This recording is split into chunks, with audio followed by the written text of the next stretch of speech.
Guys, hear me out. Hindi naman talaga ako nagpapabayad kapag gusto ko magturo. Ayoko lang din magpaka-hipokrito kasi every time na magtuturo ako, syempre, I spend time para maturuan ko kayo sa Amazon. However, meron akong binabayaran na monthly bill every end of the month. For me to able to pay those bills, I need to show up sa negosyo ko. Marami kasing mga nagme-message sa akin and they're asking me na turuan sila or tulungan sila how to sell on Amazon. I just want to give you one message before po ako magbigay sa inyo din ng tulong. Meron nga kami kasibihan na you need to give value to your mentor first before kanya bigyan ng value.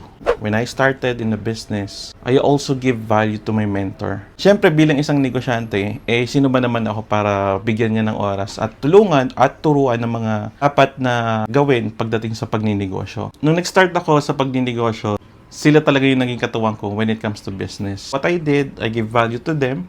I help them with their business. At the same time, they share all the wisdoms, all the knowledge and experience to me. Ganun lang naman, give and take. Kaya kung ikaw gusto mong matuto paano mag-business, paano mag-Amazon selling, non-selling, you need to give first value to your mentor. Just remember guys, if you're seeking for a mentor or maybe you're seeking for advice or for something, palagi niyo pong tatandaan na you need to give value first to your mentor. So, yun lang guys. Happy selling mga kabayan.